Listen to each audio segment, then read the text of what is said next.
Noongar in South Australia in 1991. Hannah's peace work not only covers England and Australia.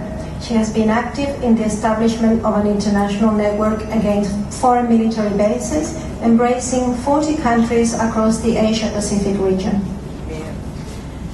Debido a su fuerte oposición a las bases estadounidenses en Australia, ella también fue arrestada nuevamente en una protesta en las instalaciones militares de Estados Unidos en Narrudar, en el estado de Australia al sur, en 1991.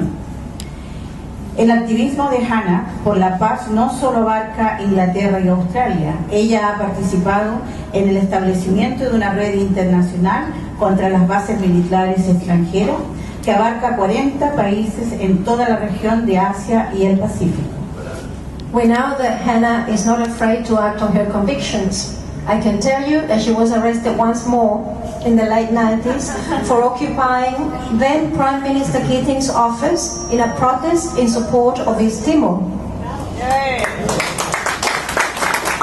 Ana no tiene miedo de actuar por trade and against the invasions of Iraq, Syria and other Arab countries. Ana ha trabajado sin descanso con organizaciones por la paz, ambientales, religiosas, sindicales, de mujeres y grupos políticos de toda Australia, ejerciendo presión sobre los distintos gobiernos australianos en la búsqueda de una paz real y el desarme. Su trabajo reciente incluye escritos e investigaciones sobre las armas en el espacio y contra el comercio de armas, contra la invasión de Irak, Siria y otros países árabes. Hannah is an activist, researcher, producer, academic, the co-convener of the Sydney Peace and Justice Coalition and winner of the inaugural Community Peace Award by the University of Sydney's Peace Foundation, with her partner in the struggle, Dennis Doherty. This is Australia's only international prize for peace. Ana es una activista investigadora. Don Olea, one of the members of the Latin America's House.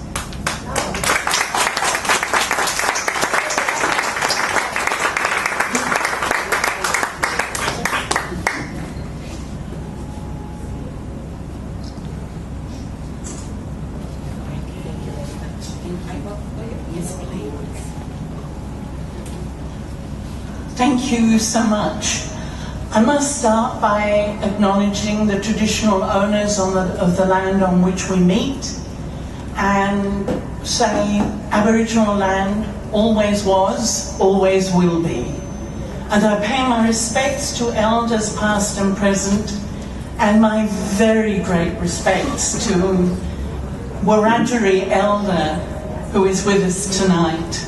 It's wonderful to have you here, to have an elder here, and to make this acknowledgement of your rights, because so often we make it, we mean it, but there isn't someone we can say it to directly, so that's very special.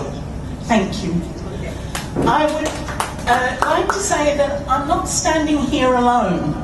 None of us are just sort of us. We come from so much that's been given to us in our past. My parents, my mother was a Welsh woman. Her father was down the mines mining coal in the Rhondda Valley at the age of 14. My father was a Cornish man from the country of the hard-bitten seafarers in the cold North Atlantic, and the men and sometimes the women who mined tin in England even before the Romans came and conquered and colonized us. They taught me the importance of social justice and that it is necessary never to say it just in words, but to find ways to act for it. And they taught me the famous statement by Marx: the philosophers have interpreted the world in various ways. The point, however, is to change it. And then, he's already been mentioned, my comrade and partner, Dennis, taught me tolerance. If it hadn't been for him, I wouldn't have found myself cutting fences, trespassing at US bases, not just with communists, but with nuns. That taught me to look at what people do rather than the label on them.